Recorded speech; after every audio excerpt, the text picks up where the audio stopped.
और वो जवाब ये है कि क्या एक सियासी पार्टी, आप क्या उसको कह लें कि उसने वायलेंस किया, 9 मई किया, जो भी किया, हम्म। अभी वो 9 मई जो कुछ किया उसके केसेस कोर्ट में, अदालत में चल रहे हैं। आज भी एटीसी में लाहौर के अंदर जो है वो शामिल कुरैशी से लेके कोई 10 लोग हैं जिनके केसेस हर तीसरे दिन बाद जो है वो एटीसी 3 में ट्रायल हो रहा है। वो एक लीगल प्रोसीजर जारी है।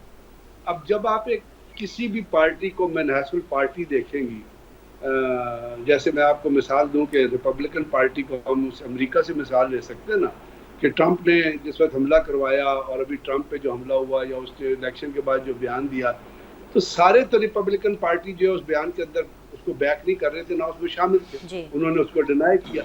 तो एक पार्टी को जब हम मिनहसुल पार्टी एज ए पार्टी देखते हैं, तो उसमें तमाम वो वॉइसेस नहीं होती जिन वॉइसेस को हम बेसिस बना रहे होते हैं।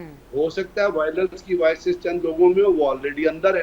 अब जो अंदर हैं, जो 9 मई के केसेस भुगत रहे हैं, वो तो एक साइड पे निकल गए हैं। अब बात यह है कि दूसरा जो प्रोसीजर चलना है उसमें आपने एक और एक्ट कर दिया पहले, और वो ये कर दिया कि एक पार्टी जब इलेक्शन में जा रही थी तो आपने उनसे सिंबल छीन लिया। अब जब वो छीन लिया तो उसके बाद लोगों के अंदर बेनिश क्या आएगा? आप खुद चीजों को देखती हैं बड़ी गौर से, फिर कंफ्यूजन का एक बहुत बड़ा बहरा जो है तूफान वो खड़ा होगा। और वो तूफान जब खड़ा होगा तो वो सवाल रेज करेगा, और वो जब सवाल रेज करेगा तो उसके अंदर एक सवाल ये आएगा कि जी अगर ये इनके एएनपी ने भी इलेक्शन नहीं कराया था, उनको कहा कि जी हमने आपको फाइन कर दिया, आप फाइन करा लें।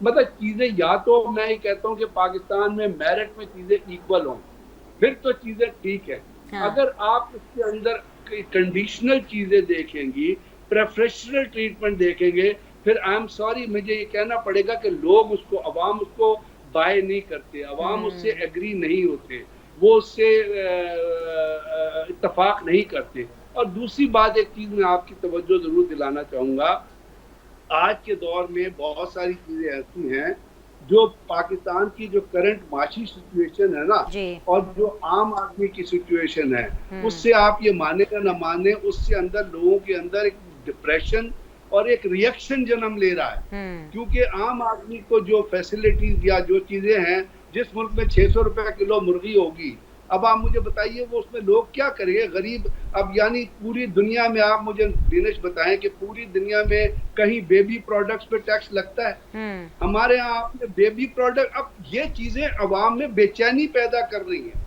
और इस बेचैनी के अंदर अब आईपीपी का मुकदमा है।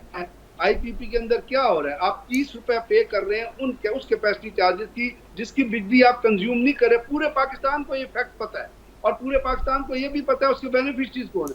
तो आप जब किसी भी सियासी सवाल को लेकर चलते हैं तो उससे लोगों के रिएक्शन लिंक करें मुख्तलिफ चीजों के अंदर, मुख्तलिफ बातों के अंदर, और वो रिएक्शन है जो फिर सियासी रिएक्शन भी बनते हैं, वो फिर माशी रिएक्शन भी बनते हैं। तो इसमें बात यह है कि मैं ये सोचता हूँ कि क्या पाबंदी लगाना, पाबंदी, यहाँ पे सवाल ये पैदा, क्या पाबंदी लगाने से आने वाले दिनों में पाकिस्तान के अंदर चीजें ठीक हो जाएंगी? बड़ा अच्छा सवाल क्या है।